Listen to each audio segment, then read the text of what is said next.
ನಿಮ್ಮ ಡಾಕ್ಟರ್ ವಿಶೇಷ ಕಾರ್ಯಕ್ರಮಕ್ಕೆ ಸ್ವಾಗತ. ನಾನು ಶುಭಶ್ರೀ ಜೈನ್. ಒತ್ತಡದ ಜೀವನ, ಬದಲಾಗ್ತಿರೋ ಜೀವನ ಶೈಲಿ, ಜನರಿಗೆ ನೂರಾರು ಆರೋಗ್ಯ ಸಮಸ್ಯೆ, ಯಾವ ಸಮಸ್ಯೆಗೆ ಯಾವ ಚಿಕಿತ್ಸೆ ಅನ್ನೋದೇ ದೊಡ್ಡ ಚಿಂತೆ. ಇಂತಹ ಸಮಸ್ಯೆ ಇರೋರಿಗೆ ಒಂದೇ ವೇದಿಕೆಯಲ್ಲಿ ಸಿಗುತ್ತೆ ಉತ್ತರ. ಇದೇ ಟಿವಿ9ನ ವಿಶೇಷ ಕಾರ್ಯಕ್ರಮ ನಿಮ್ಮ ಡಾಕ್ಟರ್.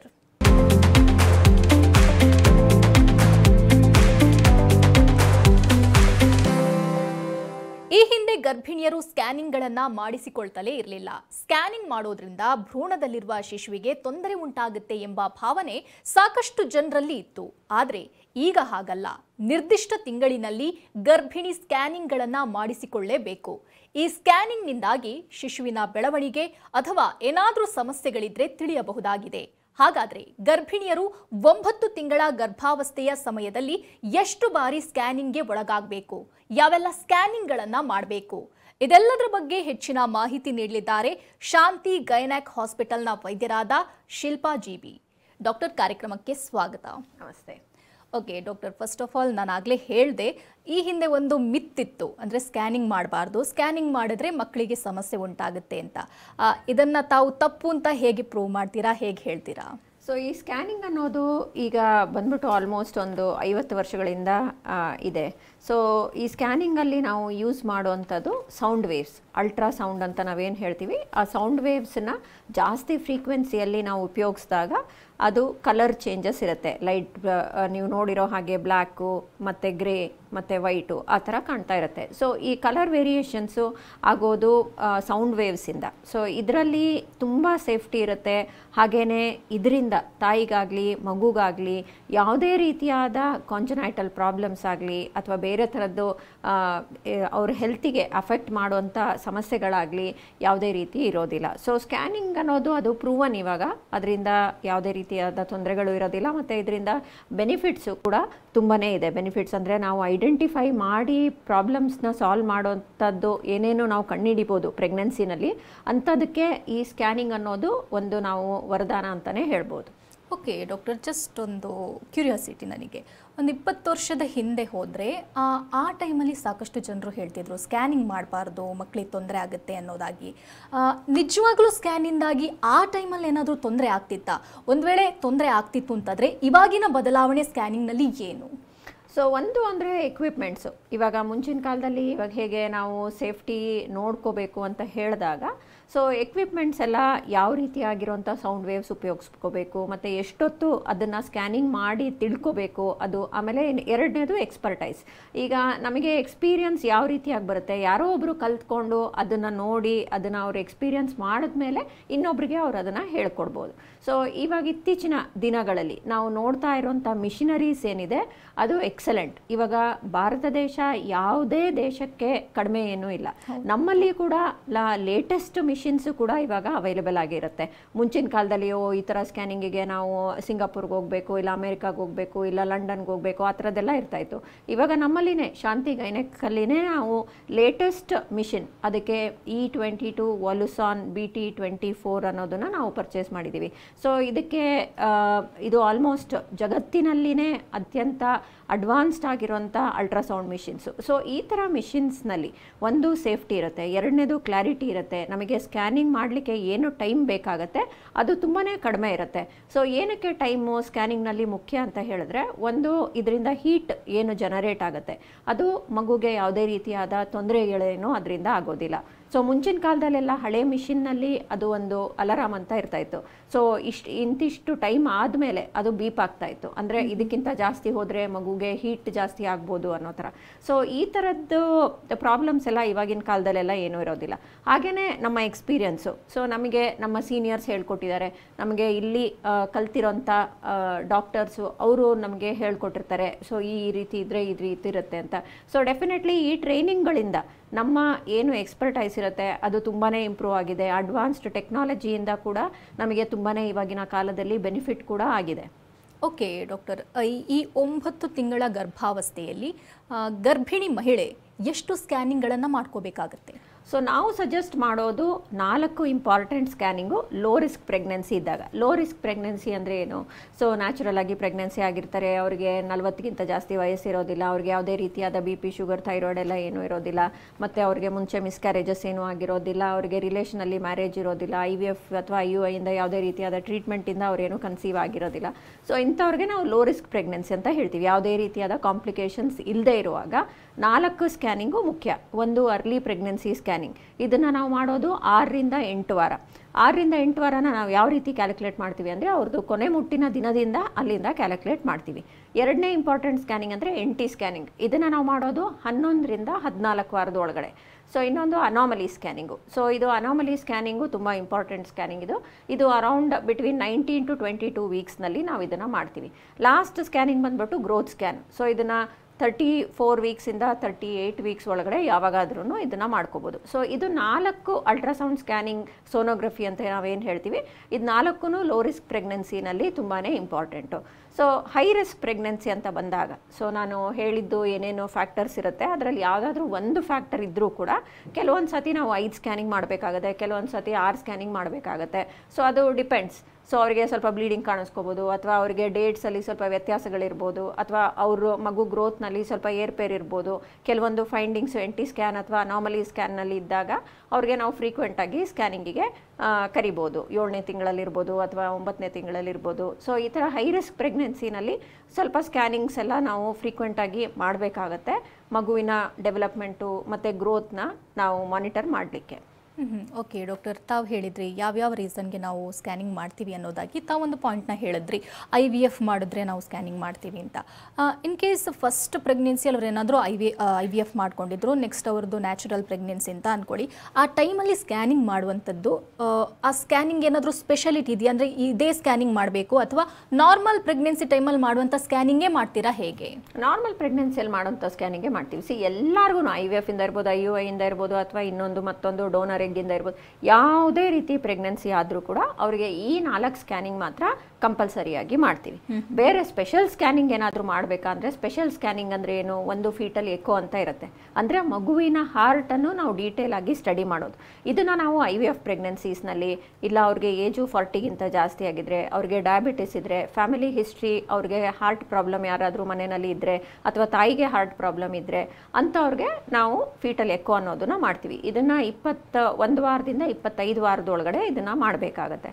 ಹಾಗೆಯೇ ಬೇರೆ ಡಾಪ್ಲರ್ ಸ್ಟಡೀಸ್ ಅಂತ ಬರುತ್ತೆ, ಅಂದರೆ ಮಗುವಿಗೆ ಎಷ್ಟು ರಕ್ತ ಚಲನೆ ಆಗ್ತಾ ಇದೆ, ಆಕ್ಸಿಜನ್ ಸಪ್ಲೈ ಎಷ್ಟು ಆಗ್ತಾ ಇದೆ ಅಂತ ನೋಡಲಿಕ್ಕೆ. ಇದು ನಾವೇನಾದರೂ ಮಗು ಗ್ರೋತ್ ಏನಾದರೂ ಕಡಿಮೆ ಇದೆ ಅಂತ ನಾವು ಸಸ್ಪೆಕ್ಟ್ ಮಾಡಿದಾಗ, ಅದನ್ನು ಯಾವಾಗ ಸಸ್ಪೆಕ್ಟ್ ಮಾಡ್ತೀವಿ? ನಾವು 32 ವಾರದಲ್ಲಿ ಸ್ಕ್ಯಾನಿಂಗ್ ಮಾಡಿದಾಗ ಸಸ್ಪೆಕ್ಟ್ ಮಾಡ್ಬೋದು, ಅಥವಾ ತಾಯಿ ವೆಯ್ಟ್ ಜಾಸ್ತಿ ಆಗದೆ ಇರುವಾಗ ನಾವು ಸಸ್ಪೆಕ್ಟ್ ಮಾಡ್ಬೋದು, ಅಥವಾ ನಾವು ಅವರು ಹೊಟ್ಟೆ ಮುಟ್ಟಿ ನೋಡಿದಾಗ ಅದು ಅಷ್ಟಾಗಿ ಯೂಟ್ರಸ್ಸು ದಪ್ಪ ಆಗಿಲ್ಲ ಅಂತ ಹೇಳಿದಾಗ ಆವಾಗ ನಾವು ಈ ಥರದ್ದು ಡಾಪ್ಲರ್ ಸ್ಟಡೀಸ್ನ ಕೂಡ ನಾವು ಸಜೆಸ್ಟ್ ಮಾಡ್ತೀವಿ.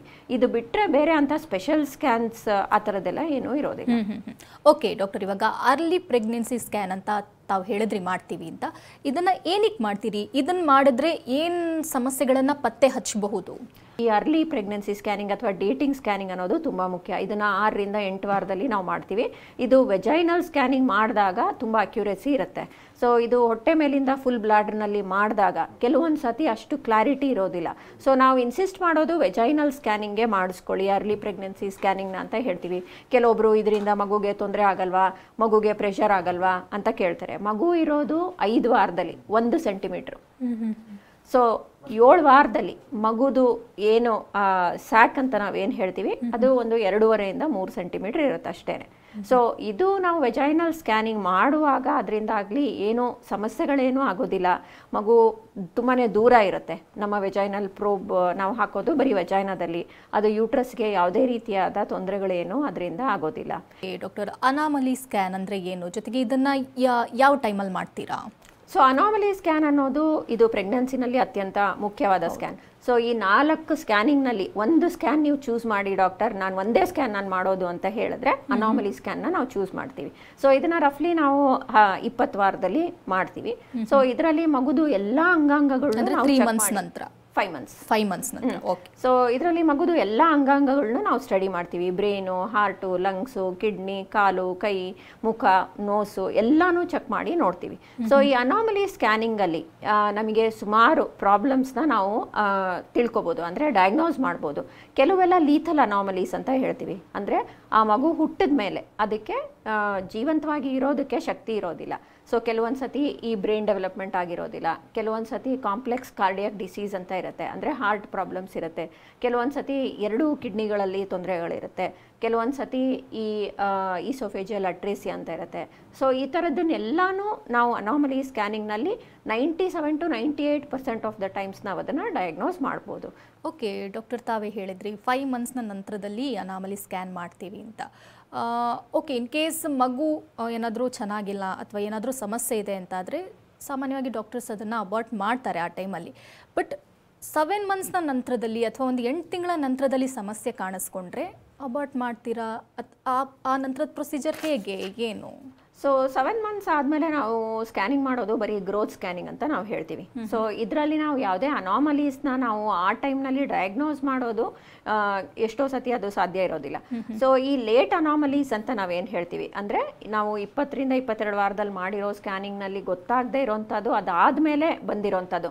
ಕೆಲವೊಂದು ಸತಿ ಹೈಡ್ರೋಕೆಫಲಸ್ ಅಂದರೆ ಬ್ರೈನಲ್ಲಿ ನೀರು ತುಂಬಿಕೊಂಡಿರುತ್ತೆ, ಸೊ ಅಥವಾ ಕಿಡ್ನಿನಲ್ಲಿ ನೀರು ತುಂಬಿಕೊಂಡಿರುತ್ತೆ, ಈ ಥರದ್ದೆಲ್ಲ ಸ್ವಲ್ಪ ಲೇಟಾಗಿ ಬರ್ಬೋದು. ಆ ಥರ ಆಗೋ ಚಾನ್ಸಸ್ ಏನಿರುತ್ತೆ ಅದು 5%ಗಿಂತ ಕಡಿಮೆ. 95% ಆಫ್ ದ ಟೈಮ್ಸ್ ಮಗುನಲ್ಲಿ ಏನಾದರೂ ಮೇಜರ್ ಪ್ರಾಬ್ಲಮ್ಸ್ ಇತ್ತು ಅಂತ ಹೇಳಿದ್ರೆ ಅದೆಲ್ಲಾನು 5ನೇ ತಿಂಗಳ ಸ್ಕ್ಯಾನಿಂಗಲ್ಲಿ ಗೊತ್ತಾಗುತ್ತೆ. ಕೆಲವೊಂದು ಸತಿ ಕ್ಲಬ್ ಫುಟ್ ಅಂತ ಇರುತ್ತೆ, ಅಂದರೆ ಕಾಲು ಸೊಟ್ಟವಾಗಿರೋದು, ಈ ಥರ ಇರೋ ಬದಲು ಈ ಥರ ಇರೋದು, ಅದೆಲ್ಲ ನಾವು 30 ವಾರದಲ್ಲಿ, 32 ವಾರದಲ್ಲಿ ಅಥವಾ 34 ವಾರದಲ್ಲಿ ಆವಾಗ ತಿಳ್ಕೊಬೋದು. ಬಟ್ ಲೀಥಲ್ ಅನಾಮಲಿ ಇಲ್ಲ ಅಂತ ಹೇಳಿದಾಗ, ಅಂದರೆ ಮಗುವಿನ ಪ್ರಾಣಕ್ಕೆ ಏನೋ ಅಪಾಯ ಆಗೋದಿಲ್ಲ ಅಂತ ಹೇಳಿದಾಗ ಅದನ್ನು ನಾವು ಯಾವುದೇ ರೀತಿಯಾಗಿ ನಾವು ಟರ್ಮಿನೇಷನ್ ಮಾಡಲಿಕ್ಕೆ ಅದರಲ್ಲಿ ಅವಕಾಶ ಇರೋದಿಲ್ಲ.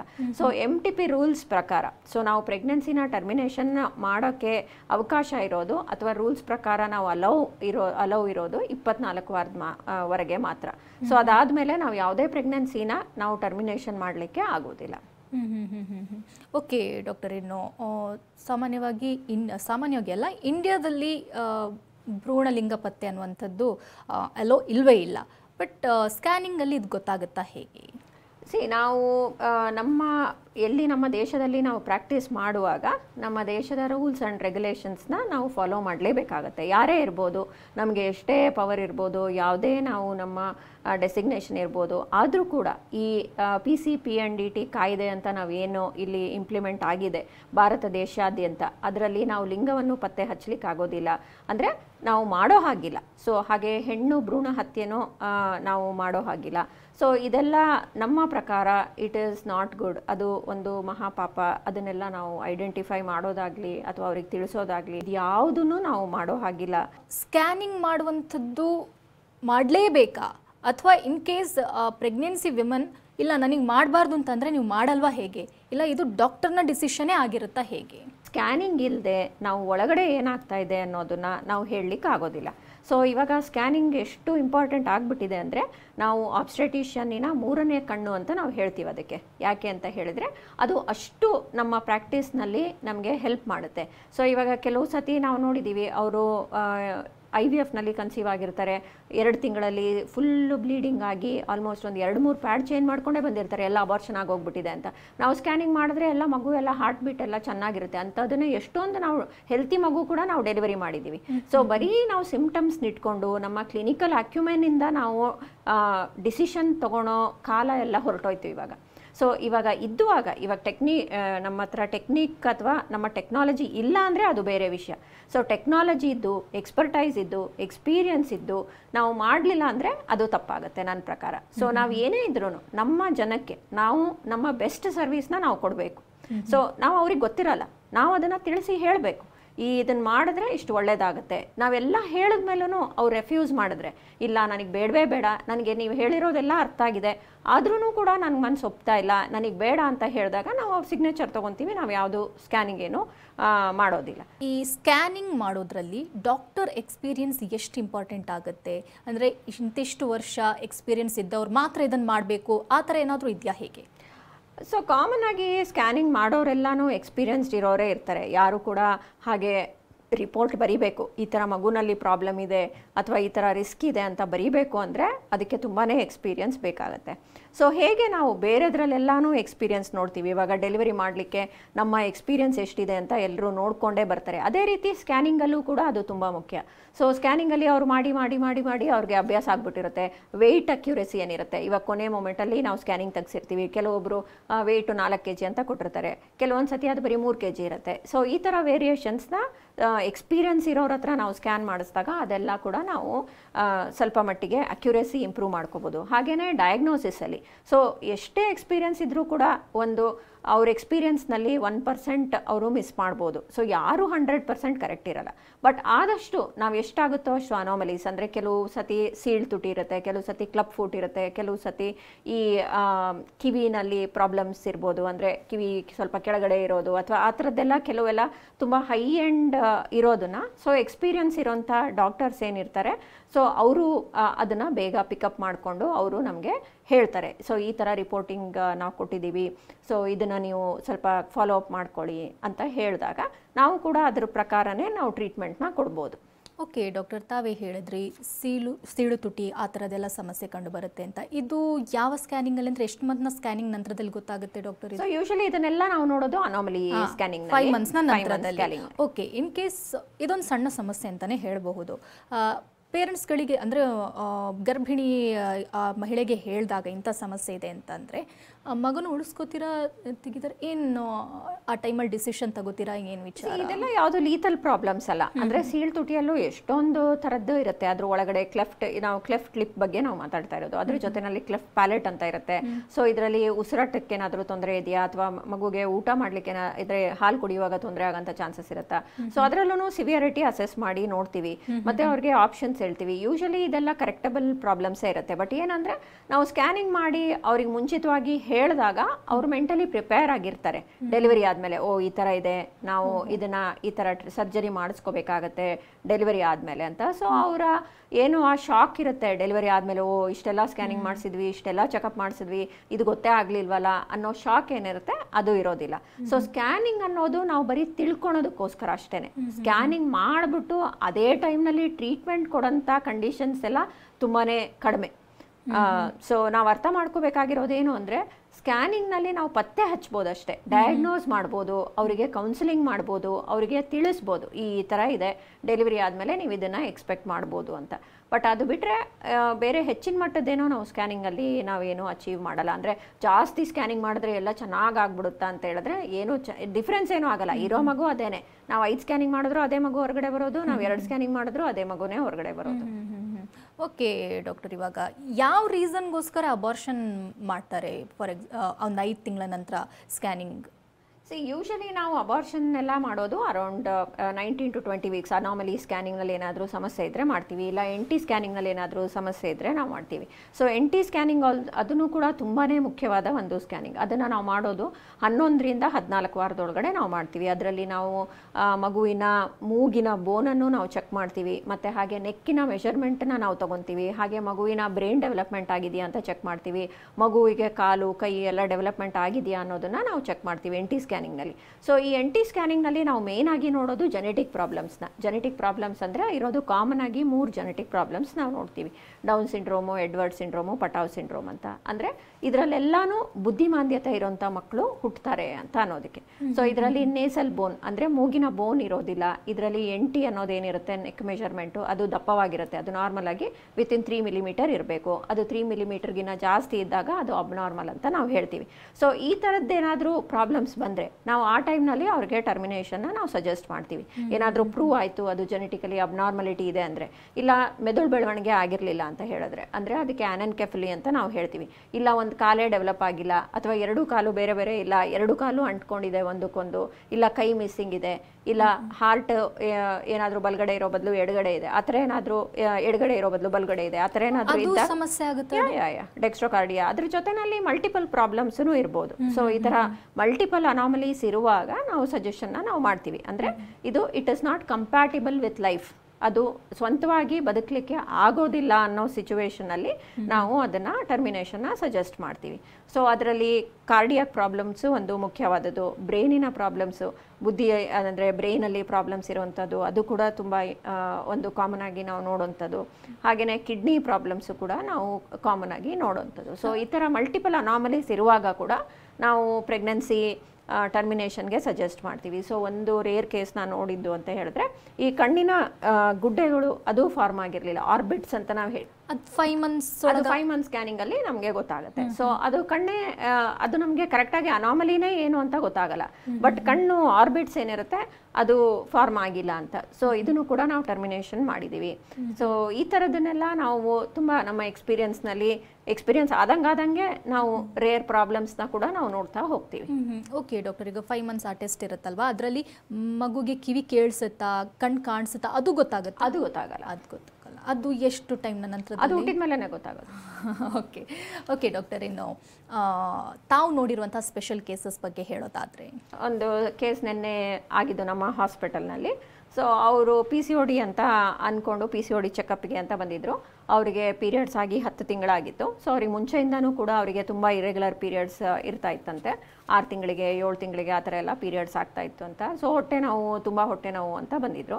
ಸೊ ನಾವೆಲ್ಲ ಜನರಲ್ ಚೆಕಪ್ ಎಲ್ಲ ಮಾಡಿ ನೋಡಿದಾಗ ಅವರು ಆಲ್ಮೋಸ್ಟ್ 9 ತಿಂಗಳು ಬಸ್ರಿ, ಮತ್ತು ಆಮೇಲೆ ಲೇಬರ್ ಪೇನ್ಸು ಕೂಡ ಸ್ಟಾರ್ಟ್ ಆಗಿಬಿಟ್ಟಿದೆ. ಸೊ ವಿತಿನ್ 1 hour ಅವ್ರಿಗೆ ಡೆಲಿವರಿ ಕೂಡ ನಾವು ಮಾಡಿದ್ವಿ ನಿನ್ನೆ.